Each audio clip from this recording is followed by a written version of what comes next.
I'm Shane Hawco from the band Culled, and you're listening to the Brutally Delicious podcast.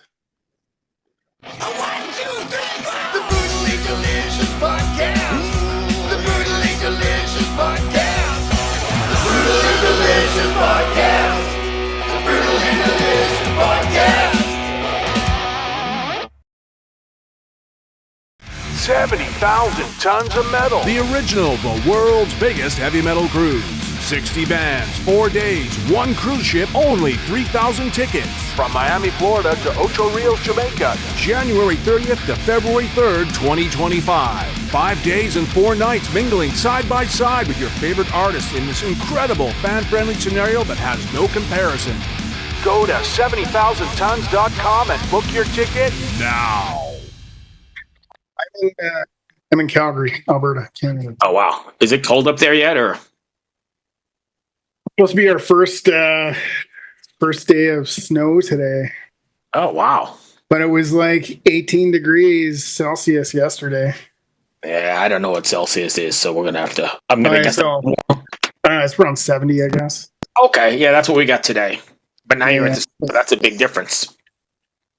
Yeah, so it's supposed to be like minus... Yeah, so 70 is like 21, so it was more like 18. What's that? 65. Wow. And then it's supposed to be -4 today, which is 25. Oh, Jesus, what a difference. Yeah, in a day. And then the weekend it'll be 65 again. That's crazy. All right, anyway, we didn't come talk about the weather. Right? Sure, yeah. Whatever you want to talk about. Weather, you just talk about. Let's talk about Culled, because I've got 2 things for you. First, how the hell did I not know you guys existed? This is great stuff. Wow, thanks. Appreciate it. Yeah, usually when I'm, booking stuff, a lot of times I've got bands I've never heard of before, and then I go through, listening and prepping and rehearsing, and this was the one I was the most excited for today. I was like, man, this is some crushing stuff, and I'm totally digging it. Nice. Glad you like it. It's been... What's been the response to it so far? It came out in July, right? Yeah, July 26th. Yeah. Okay. And the response has been really good? Yeah, it's been pretty good, actually. I think compared to our debut, which came out quite a while ago before the pandemic, I think there's been some changes in how people collect music. It's a little tighter right now, right? So the sales aren't necessarily as high as they used to be, but I think like critically, we're getting a lot higher of a response, getting a lot of plays, which is great. So we feel pretty good about it. Like we had a huge change in the lineup. Basically, myself and Ben, the guitar player, were the only members that stayed from the debut, and we ended up replacing the drummer and the bass player with some really good friends of ours, and we're really happy with these new songs. We just wanted to get them out right away, and we're already working on the full release, which will come out hopefully within next year or so. Awesome. All right, so I'm going to just ask you, what are you so pissed about on this record? Because that's the first thing that comes across, right? It's that angst that I'm pissed off. What are you pissed off about? Right. Yeah, I guess that comes across, right? I think the last album, I was definitely pissed at the state of the world, right? Where Thin the Herd, Fail to Learn, which is the last album. That one was really heavily focused on Chomsky and the way that the government and people in control and powers that be tend to divide society into our different groups and utilize very small talking points to kind of divide the empathy, really, which is what the problem is, right? That's the thing I'm really pissed off about is the lack of empathy in our society and how quickly we're willing to just shit on the person who has a different kind of belief system than us. As long as that belief system isn't harming anybody, then it shouldn't be a problem. But then you get into like issues where somebody's belief or somebody's traditions are starting to really shit on or try to silence others in living a lifestyle that they choose. then I have a problem with that, right? And it's because it's no longer done with an empathetic response. So this whole new album is about that need and desire to have more empathy within our society. And that's really what we're trying to call to.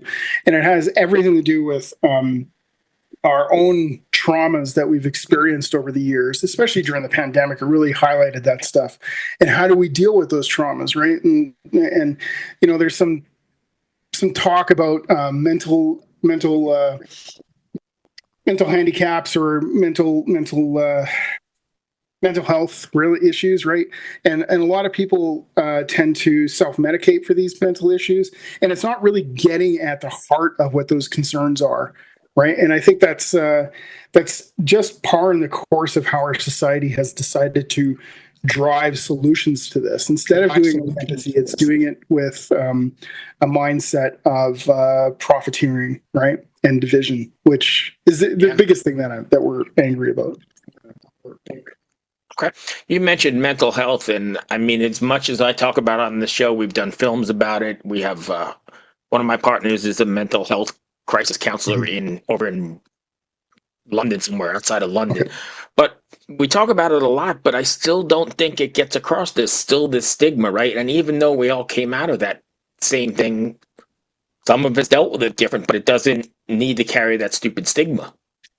Yeah, I would agree with that. I think if we were to start looking at how other people in our society live with an empathetic response, then we're going to be able to have more meaningful discussions and be able to come up with solutions that can help drive a comfort zone for a lot of people, right? And I think that's where the root of the mental health comes from, right? Is its response from the traumatic issues that we've had in our past, right? And how do we deal with that? And then you end up with a crisis like the pandemic, and then the response to that is like, then how do I deal with these direct concerns, right?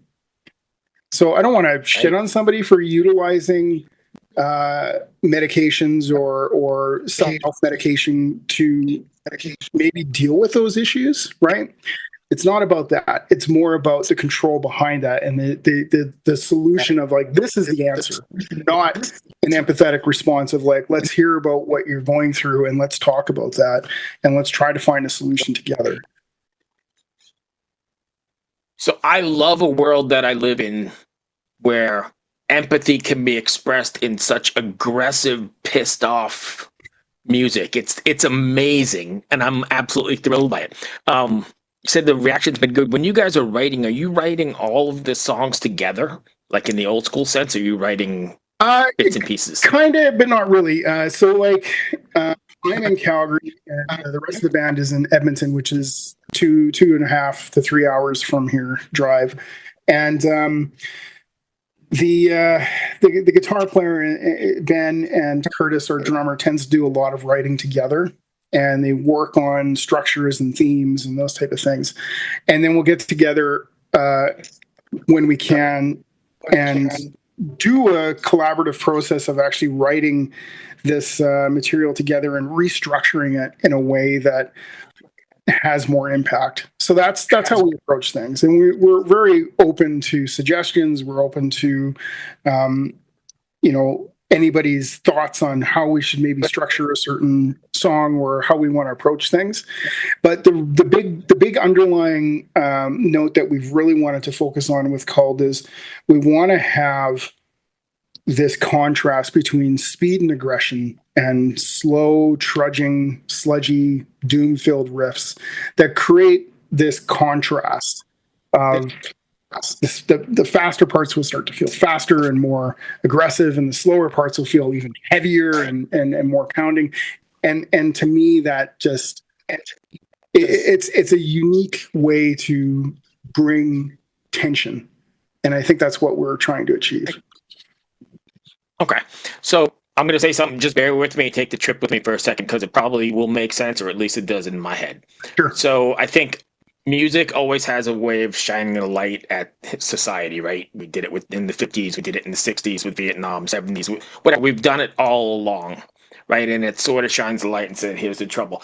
In the times we're living in, this is like shining the light on the times we're in with that aggressive stuff, but also with the doom-laden riffs that you're talking about. Like, I couldn't think of a better analogy.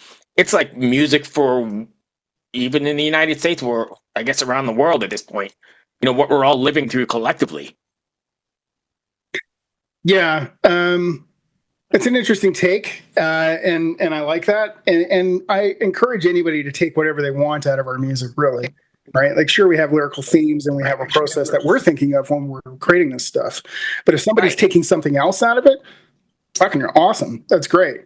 But I was concerned that when we were doing these lyrical themes, that they would start to label us to a certain time, right? So now, like, we're really talking about this criteria, this moment.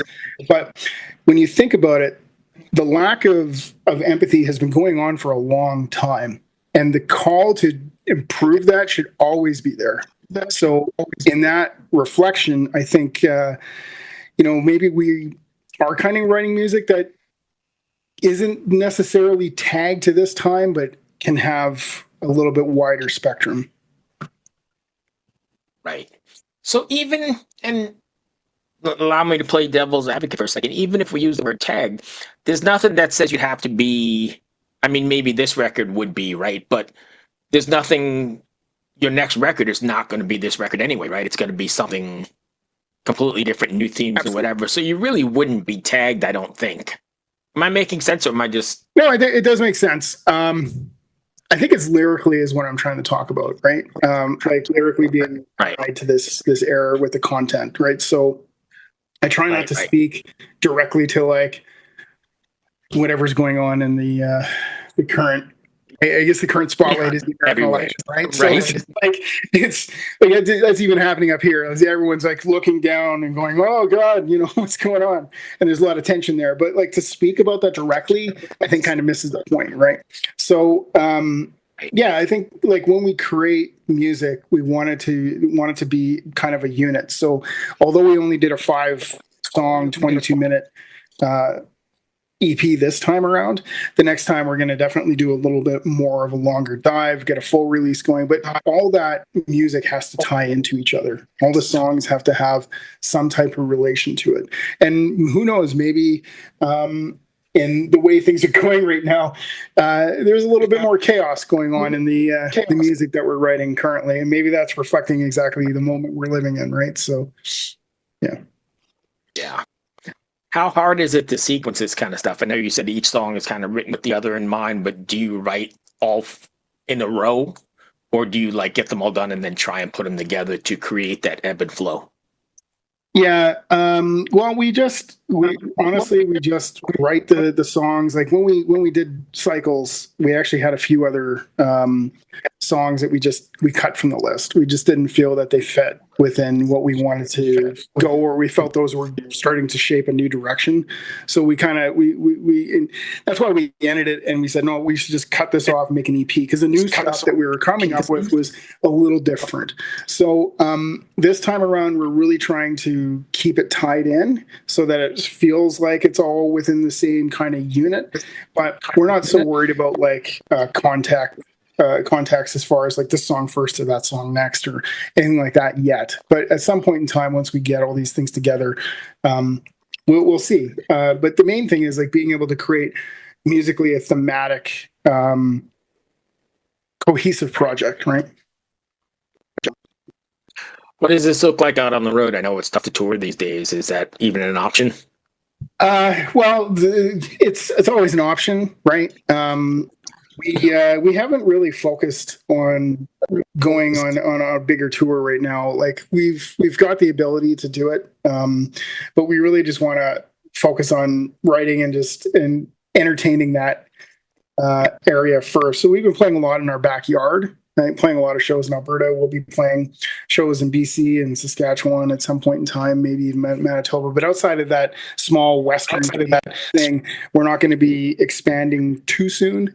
But it's definitely something we're open to. We have been working with labels that are in Philadelphia, for example, and there has been ideas of hey, maybe we could potentially go there and see what that's like. That would be a good fit.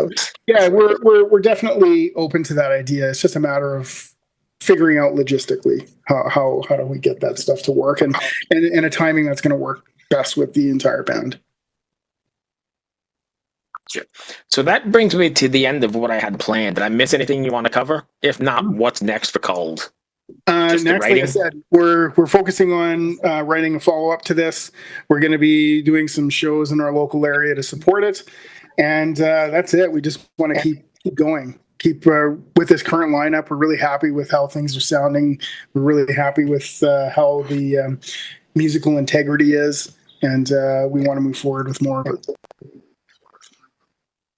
And if fans want to find you, can you give us all your socials? The best way to do it is just culled.ca, and then everything is linked to that. It's, I mean, like if we didn't have that website and I was quoting like Facebook.com/culled.ca, right. Like we ended up having our Facebook account hacked at some point in time. So it's just good that we have that one reference point for people to go to, and then we'll correct the links if we get hacked again or whatever.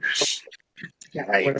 Yeah. All right, fair enough. That's all I had then. But real quickly, is Canada looking down on us like we're a bunch of jokes here in the States? Because I imagine people outside this country think. I think we're really just kind of looking down as concerned, right? Wondering like, insane. Yeah, our neighbors to the south. Right? So crazy. Like on top of that, what we're starting to see is the vibe of the U.S. political nature and really how divisive it is. It's starting to come up here, right? Like we have a prime minister that not too many people are happy with, and he's a middle of the road kind of guy, and so that you got divisions now because he's this middle of the road guy who hasn't really been doing much, and so you got people on the right saying it's going to fix everything, and people on the left saying the same thing, and it's just, man, the divisiveness of all this stuff has just been really hard to swallow. So it's horrendous. Yeah, and you know, I don't want to play favorites, but I mean, anybody who's going to drive further divisiveness within your country or within any society,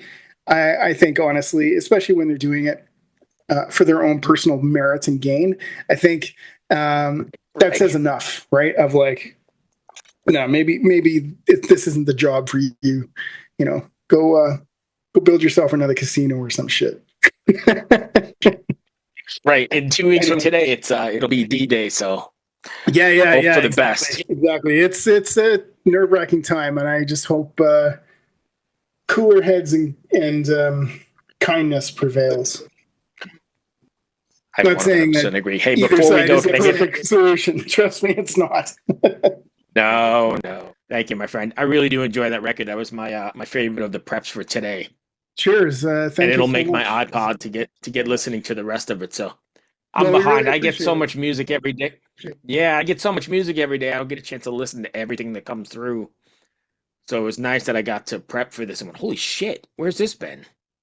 Mm-hmm. Nice. Well, I'm glad you're finding it. I think that's part of what the challenge is out there. Is there's so much music and so much noise that it takes a while for things to get through. So I'm really glad it got to you. Yep. Thank you so much. Good luck with the next record, and hopefully we'll see you soon. Okay. Thank you, sir. Have a good day. All right. Cheers, brother.